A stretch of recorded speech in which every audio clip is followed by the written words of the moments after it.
പാർവതി പാർവതി ആറുട്ടിയേ പേടിച്ചൂലോ. എപ്പോ എത്തി വട്ടാളം? ഉച്ച കഴിഞ്ഞു. നീയുണ്ടോ? എന്താ ലീവാ? അല്ല എടുത്തതാ. അതെന്താ? അച്ഛനെ കാണണം അച്ഛനെ കാണണം എന്ന് പറഞ്ഞ് സുമിത്ര ഒരേ ബഹളം. എന്താടി? ഇന്നലെ ഞാനൊരു സ്വപ്നം കണ്ടു വെച്ചാ. എന്താ അച്ഛൻ മരിച്ചുപോയിന്നാ?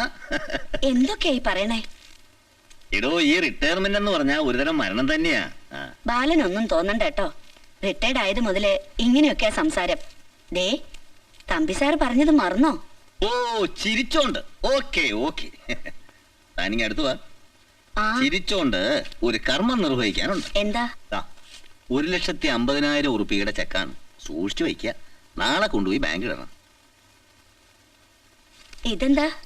ഇനി മധുര നല്ല കോഴിക്കോട് ഹൽവയാണ്. എല്ലാവർക്കും കൊടുത്തിട്ട് താനും കഴിക്കുക.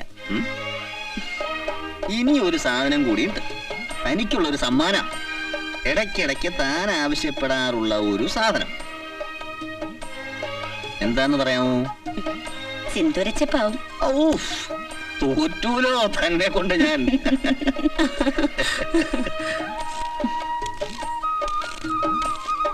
നിറച്ച് സിന്ദൂരമുണ്ട്. കുളിച്ച് സിന്ദൂരമൊക്കെ ഇട്ട് വൈകുന്നേരം അമ്പലത്തിൽ പോയി നമുക്ക് ദീപാരാധന.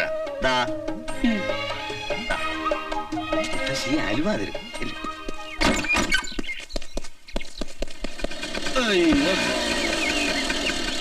ഇപ്പൊ എന്തായി? കാശട് കാശട്. കാശോ? കാശട്. ഉണ്ട കണ്ണു പിടിക്കൊന്നും വേണ്ട. എടി ഒറ്റ തേമ്പ് വെച്ചെന്നുണ്ടല്ലോ. ബെറ്റ് വെച്ചപ്പോ എന്താ പറഞ്ഞേ? സിറ്റിയിൽ നിങ്ങൾ നടക്കിൽ എത്തും മുമ്പ് ഞാൻ പഠിപ്പുര കഴിഞ്ഞിരിക്കുന്നല്ലേ? എടാ നാളെ തരാം. വേണ്ട വേണ്ട വേണ്ട വേണ്ട. ബെറ്റ് വെക്കുന്നതിന് ചീട്ട് കളിക്കുന്നതിന് കടവില്ല. Ready cash. അത് തരാൻ രണ്ടെണ്ണത്തിന് ഞാൻ പടിയേറ്റില്ല പറഞ്ഞേക്കാം. അങ്ങനെ പറ. എന്താണ് അവിടെ? ഇങ്ങനാണേ ബെറ്റ് വെച്ച് നീ കൊറേ പണം ഉണ്ടാക്കും. പക്ഷെ തണ്ടേ. സുമിത്രടുത്ത് എത്തിയോ? വാ വാ വാ മോളെ. എന്താ തിന്നുന്നത്? ഹൽവ. ചോദിക്കട്ടെ. മുത്തച്ഛൻ കൊണ്ടുവന്നാ. മുത്തച്ഛാ എല്ലാവർക്കും ഉണ്ട്. അച്ഛാ, എന്താ വിശേഷം? അച്ഛനിന്ന് കമ്പനിന്ന് പണം കിട്ടി. അതിന്റെ ചെലവാ. അച്ഛാ, അതിങ്ങനെ അലുവലൊന്നും നോക്കാൻ പറ്റില്ലോ. എന്റെ ബഡ്ജറ്റ് ഇത്രേ ഉള്ളൂ. ബാക്കി എന്താ വെച്ചാ ധനകാര്യമന്ത്രിയോട് ചോദിക്കാം. അമ്മേ, അമ്മയുടെ വക ഒരു ചെലവുണ്ട് കേട്ടോ. ചെയ്യാടാ.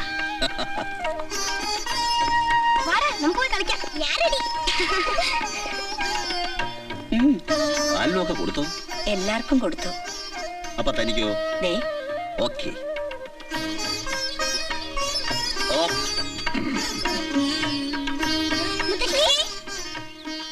എന്താ? ഞങ്ങളുടെ ഹൽവ തീർന്നു. മുത്തശ്ശി തരാലോ.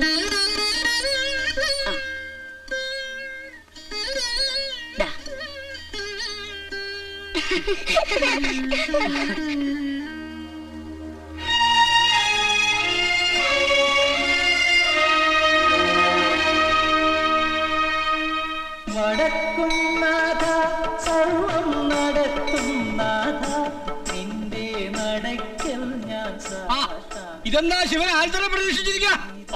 ശ്രീകോവിലിനകത്ത് ഭയങ്കര ചൂടാ. അതുകൊണ്ട് കുറച്ച് സമയം പുറത്തിറങ്ങിയിരിക്കാന്ന് വെച്ചു. എന്താ തൊഴണമെന്ന് തോന്നണുണ്ടോ? എന്നാ തൊഴുതോ. ഓ, നല്ല ചൂടുണ്ടേ. എന്തു പറ്റി? ശിവനും ശക്തിയായിട്ട് പണിയോ? ചെറിയൊരു താണ്ഡവ നൃത്തം കഴിഞ്ഞ് നിൽക്കുവാ. കണ്ടപ്പോ തോന്നി. തൃക്കണ്ണ തുറക്കാതെ സൂക്ഷിച്ചോളാം കേട്ടോ പാർവതി.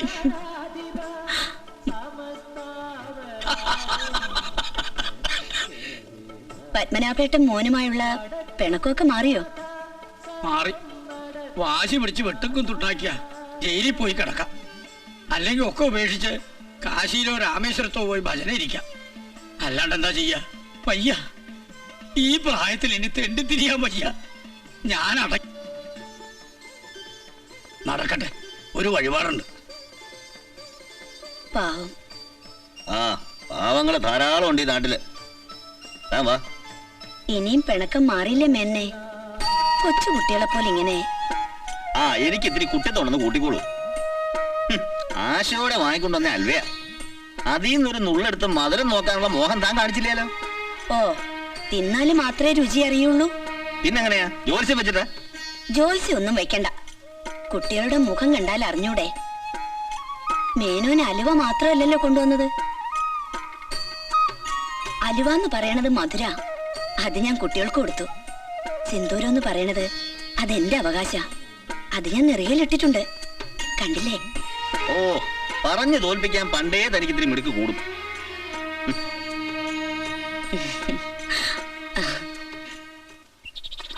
ബാലന് അടുത്ത് തന്നെ ജോലിക്കയറ്റം കിട്ടുമെന്നല്ലേ പറഞ്ഞത്?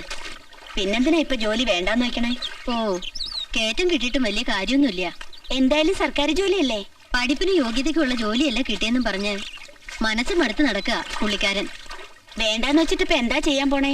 നല്ല ഫാഷനുള്ള ഡ്രസ്സുകൾ തയ്പ്പിച്ച് ഫോറിനിലേക്ക് കയറ്റി വയ്ക്കണ എന്തോ ബിസിനസ് ഉണ്ടത്രേ. നല്ല ആദായമുള്ള പണിയാന്നാ ബാലേട്ടൻ പറയണേ. അതിനൊക്കെ ഒരുപാട് പണം വേണ്ടേ മോളെ? 1 ലക്ഷം രൂപ ഉണ്ടെങ്കിൽ തുടങ്ങാത്രേ. 1 ലക്ഷോ? ആരോ കുറച്ച് പണം കൊടുക്കാന്ന് പറഞ്ഞിട്ടുണ്ട്. പിന്നെ എന്റെ ആഭരണങ്ങളൊക്കെ എടുക്കാം. എല്ലാം കൂടി ഒരു 10-50 രൂപ ഉണ്ടാവും. പിന്നെ അച്ഛന് കിട്ടിയെന്ന് ഒരു 50 രൂപയും കൂടെ കിട്ടിയാ അതിപ്പോ ഒരു കടായിട്ട് മതി. എപ്പോഴാ വേണ്ട വെച്ചാ ബാലേട്ടൻ തിരിച്ചു തരാന്നാ പറയണേ. എന്താ? ഞങ്ങൾ മാവ് വിളിച്ചു. എവിടെ? ദാ എന്റെ ഈശ്വര, ഇത് മാങ്ങയല്ല, ഒതളങ്ങയാ, വിഷക്കായ.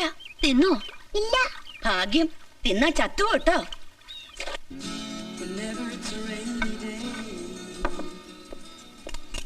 ബാലേട്ടനും സുമിത്രയുടെയും കൂടി വന്നപ്പോഴേ എനിക്ക് സംശയം തോന്നിയതാ, എന്തെങ്കിലും മനസ്സിൽ കാണാതെ വരില്ലാന്ന്. ബാലേട്ടന് ജോലി ശരിയാക്കി കൊടുക്കാൻ അച്ഛൻ എത്ര പേരുടെ കാല് പിടിച്ചു. അതിന് പണമൊന്നും ചെലവായിട്ടില്ലെന്നാ വിചാരം. നല്ല ക്വാളിഫിക്കേഷൻ ഉള്ളതുകൊണ്ട് പഠിപ്പുണ്ടായിട്ട് എന്താ കാര്യം? അതുപോട്ടെ, സ്ത്രീധനം കൊടുത്ത വകയിൽ എത്ര തുക ചെലവായി? പിന്നെ കുട്ടികളുടെ പ്രസവം 2 സിസേറിയൻ, അതിന് നല്ലൊരു തുക ചെലവായോ? ഓണമെന്നും വിഷു എന്നൊക്കെ പറഞ്ഞ് മേടിക്കണത് വേറെ. എന്നിട്ടിപ്പോ അച്ഛന് കിട്ടിയെന്ന് അവകാശം പറഞ്ഞുകൊണ്ട് വന്നിരിക്കുക. അവകാശമല്ലോ, കടമായിട്ടില്ലേ? എന്തിനാന്ന് കൊടുക്കാൻ പോണേ? അച്ഛനിനി കമ്പനിയിൽ നിന്ന് പണമൊന്നും കിട്ടാൻ പോണില്ലല്ലോ. എന്തായാലും കാലാകാലം നമ്മൾ തന്നെ നോക്കണം രണ്ടാളെ. മാത്രല്ല, രാധികയുടെ കാര്യം ഇനി കിടക്കണു. ഇപ്പൊ എന്ത് വേണം നീ പറയണേ? എന്ത് വേണമെങ്കിലും ആയിക്കോ, നമുക്ക് കിട്ടാനുള്ള പങ്ക് ബാക്കിയുള്ളവരെ തീറ്റിക്കണം. എന്തിനാ?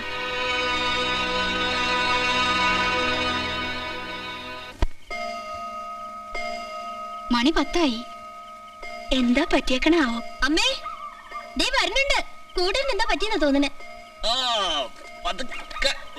ചില്ലറ വെയിറ്റ് ഒന്നും അല്ല. എന്റെ ഈശ്വര, എന്ത് പറ്റി? ഒക്കെ ഇവിടെ തന്നെ വിശദീകരിക്കണോ? ഏട്ടൻ പൊയ്ക്കോ, ഞങ്ങൾ വെച്ചോളാം.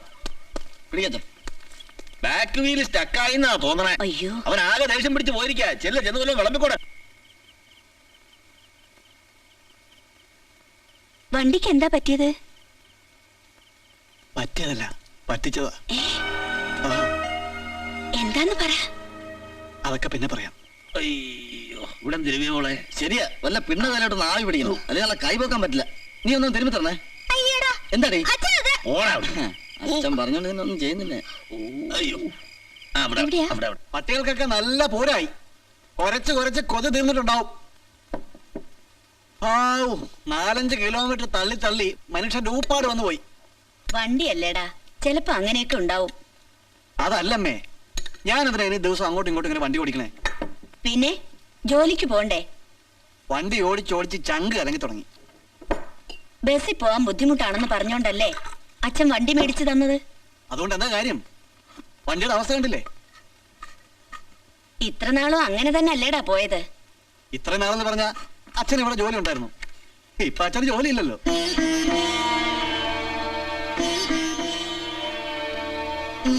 ശരി, തന്നെ ഒരു വീടെടുത്ത് മാറി താമസിച്ചാലോ എന്ന് ആലോചിക്കുക. മാറി താമസിക്കാനോ? വാടകയ്ക്കോ? നീ എന്തൊക്കെയാ ഈ പറയണേ? വാടകയല്ല, പിന്നെ പറ്റിയൊരു വീട് വാങ്ങിക്കോ പണിയോ എന്തെങ്കിലും ചെയ്യാം.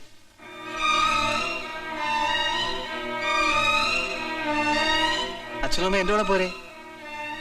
ഞാൻ നല്ല പൊന്നു പോലെ നോക്കിക്കോളാം. പിന്നെ രാധികയ്ക്കാണെങ്കിൽ അവിടെ നിന്ന് പഠിക്കുകയും ചെയ്യാം. കാര്യമൊക്കെ കൊള്ളാം, പക്ഷേ ഇതിനൊക്കെ എവിടുന്ന പണം? അച്ഛന് കിട്ടിയ രൂപയല്ലേ? അതിന്ന് 50,000 രൂപ സുമിത്ര ചോദിച്ചിരിക്കുക. ബാലൻ എന്തോ ബിസിനസ് തുടങ്ങാൻ. ആവശ്യമുള്ളപ്പോ തിരിച്ചു തരാന്നാ പറയണേ. ബാക്കി 1 ലക്ഷം ഇല്ലേ അമ്മേ? അതുകൊണ്ട് വീട് കിട്ടൂടാ. ഓരോരുത്തരും ലോൺ എടുക്കാം. അതിപ്പോ അച്ഛൻ എന്താ തീരുമാനിച്ചിരിക്കണെന്ന് അറിയില്ലല്ലോ. രാധികയ്ക്ക് ആലോചന എന്തെങ്കിലും വന്നാ? അവക്ക് അതിനു വേണ്ടി വലിയ പ്രായമൊന്നും ആയിട്ടില്ലല്ലോ അമ്മേ. എപ്പോഴാവശ്യം എന്ന് വെച്ചാൽ ഞാൻ തിരിച്ചു തന്നേക്കാം. ഇല്ലെങ്കിൽ ശമ്പളം കിട്ടുമ്പോൾ ഒരു തുക ചെയ്ത് അച്ഛന്റെ പേര് ബാങ്കിലിട്ടോളാം. ഞാൻ അച്ഛനോട് പറയാം.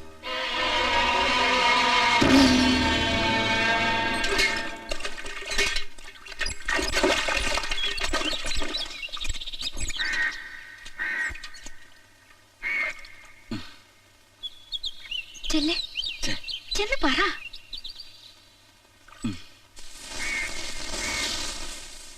തലവേദന എന്ന് പറഞ്ഞ് ലീവ് എടുത്തിട്ട് വെയിലത്തിറങ്ങി നടക്കുക.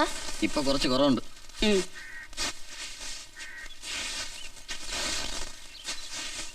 ഏട്ടൻ സിറ്റിയിൽ വീട് വെച്ച് അച്ഛനെ അമ്മയെ അങ്ങോട്ട് കൊണ്ടുപോകാൻ പോണെന്ന് കേട്ടു.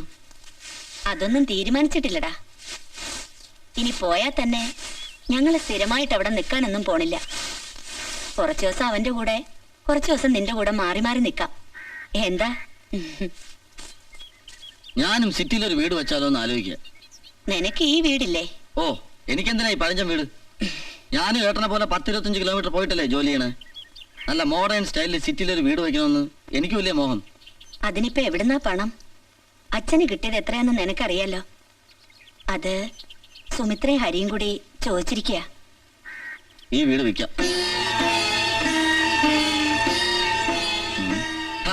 എത്ര കൊല്ലം പഴക്കമുള്ളതാ.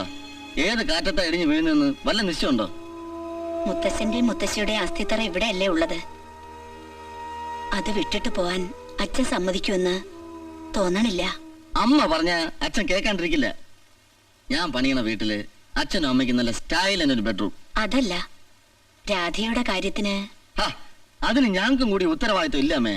ശമ്പളം കിട്ടിയ മാസം 500 രൂപ വെച്ച് അച്ഛന്റെ പേരിൽ ബാങ്കിൽ ഇട്ടിട്ട് ഞാൻ വീട്ടിൽ കയറൂ. എന്തായാലും അച്ഛനോടൊന്ന് ചോദിക്കട്ടെ. ചോദിച്ചാ പോരാ, സമ്മതിപ്പിക്കണം. ശക്തി പറഞ്ഞ ശിവൻ കേൾക്കാണ്ടിരിക്കോ? ഭർത്തൃദുഃഖോപശാന്തിക്കു കിഞ്ചിൽ തോയാ കർത്തവ്യമായൊരു കർമ്മമെന്നായി വരും. സത്യവാദി ശ്രേഷ്ഠനായ പിതാവിനെ സത്യപ്രതിജ്ഞനാക്കിയിടുക.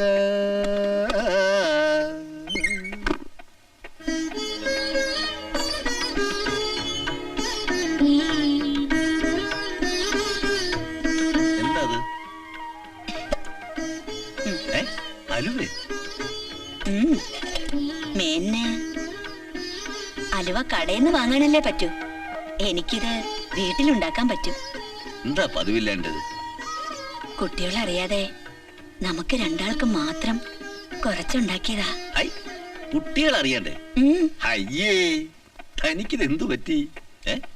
ഈ പ്രായത്തിൽ ഇങ്ങനെ നമുക്ക് മാത്രമായിട്ടൊരു മധുരം ഉണ്ടോ? ഈ ചിരിയിൽ എന്തോ കള്ളത്തരമുണ്ടല്ലോ. എനിക്കറിയാം, മേന്നിങ്ങനെ പറയുള്ളൂന്ന്.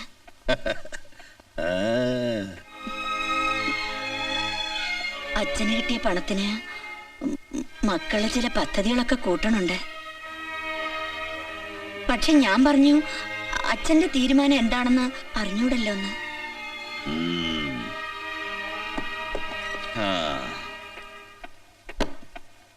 അതെന്താ താൻ അങ്ങനെ പറഞ്ഞത്? 250 റുപ്യ ശമ്പളക്കാരനായിട്ടാ ഞാൻ തന്റെ കൈക്ക് പിടിച്ചത്. അന്നു മുതൽ ഇന്ന് വരെ എനിക്ക് മാത്രമായിട്ടൊരു തീരുമാനം ഉണ്ടായിട്ടുണ്ടോ? ശമ്പളം കൊണ്ടുവന്ന് ഏൽപ്പിക്കണമല്ലാതെ എന്തെങ്കിലും കണക്ക് ഞാൻ ചോദിച്ചിട്ടുണ്ടോ? ഓണമായാലും വിഷു ആയാലും കല്യാണമായാലും പിറന്നാളായാലും ബഡ്ജറ്റ് ഇടുന്നതും തീരുമാനം എടുക്കുന്നതും ഒക്കെ താനല്ലേ? നാളെ തന്നെ ആ രൂപ മുഴുവൻ തന്നെ കൊണ്ടുവന്ന് ഏൽപ്പിക്കാം. എന്താ വേണ്ടെച്ചാ ചെയ്തോളൂ. കുട്ടികളുടെ പദ്ധതികൾ എന്താണെന്ന് അറിയണ്ടേ? അച്ഛമ്മല്ലേ എതിരും പറയൂന്നാ എന്റെ പേടി. നീ മനസ്സമാനായിട്ട് കിടന്ന് ഉറങ്ങ്. അതൊക്കെ അമ്മ പറഞ്ഞ് സമ്മതിപ്പിച്ചോളൂ. വീട് വിൽക്കാൻ പറ്റില്ലെന്ന് അച്ഛൻ പറഞ്ഞ എന്താ ചെയ്യാ? കോടതിയിൽ കേസൊന്നും കൊടുക്കാൻ പറ്റില്ലല്ലോ. അച്ഛന്റെ സ്വന്തം സമ്പാദ്യല്ലേ, ഇഷ്ടമുള്ളതുപോലെ ചെയ്യാം. അല്ല, നീ നിയമവും വകുപ്പൊക്കെ എവിടുന്നാ പഠിച്ചേ? ഓ, ഇതൊക്കെ അറിയാൻ വക്കീലിന് പഠിക്കൊന്നും വേണ്ട. ഈശ്വര, അച്ഛന് നല്ല മനസ്സ് തോന്നിയാ മതിയായിരുന്നു. ഓക്കെ, അപ്പോ മാസം ഏതാണ്ട് 1000 റുപ്യയോളം നമ്മുടെ കൈ വരും. വിഷുക്കൈനീട്ടം കൊടുക്കാനോ പിറന്നാൾ സമ്മാനം വാങ്ങാനോ അത് ധാരാളം. വേണമെങ്കിൽ ചോറ്റാനിക്കരയിലോ ഗുരുവായൂരിലോ എവിടെ വെച്ചാ ഇഷ്ടം പോലെ പോയി തൊഴിയാവാം. പിന്നൊരു കാര്യം, കുട്ടിയോട് നമുക്കൊരുക്കുന്ന സ്റ്റൈലൻ ബെഡ്റൂമിൽ വന്ന് ഇടയ്ക്ക് എനിക്ക് കാലിരുമി തരണം, മുറുക്കാനെടുത്തു തരണം. മുറുക്കാനോ? നിർത്തിയ ദുശീലങ്ങളൊക്കെ പിന്നെയും തുടങ്ങാൻ പോവാ. ഓ, മനുഷ്യനായ എന്തേലും ഒരു ദുശീലം വേണോടൂ. അതൊന്നും ഇനി വേണ്ട. ആ, വേണ്ടെങ്കി വേണ്ട. പക്ഷേ ദിവസം ഒരു 2 മണിക്കൂറെങ്കിലും എന്നോടിങ്ങനെ സംസാരിച്ചുകൊണ്ടിരിക്കണം. ഒരു പ്രായം കഴിഞ്ഞാ പിന്നെ വെറുതെ സംസാരിച്ചുകൊണ്ടിരിക്കുന്നതിനാടോ ഒരു സുഖം. പിന്നെ ഇതുപോലെ ഇടയ്ക്കിടയ്ക്ക് അലുവയോ ഉണ്ണിയപ്പോ ഒക്കെ ഉണ്ടാക്കുക, ഒരു നിവേദ്യം പോലെ. ആ പിന്നെ കുട്ടികളുടെ വീട് പണിയും രാധികയുടെ മംഗല്യം ഒക്കെ മംഗളമായിട്ട് നടന്ന ഗുരുവായൂർ വന്ന് കുളിച്ചു തൊഴാമെന്ന് നേർന്ന് ഒരു 101 ഉറുപ്പിക എടുത്ത് കിഴിയേറ്റി വെക്കുക. അതൊക്കെ ഞാൻ എടുത്തു വെച്ച് കഴിഞ്ഞു. ആഹാ, എന്നാ ഇനി ഇത്തിരി മധുര.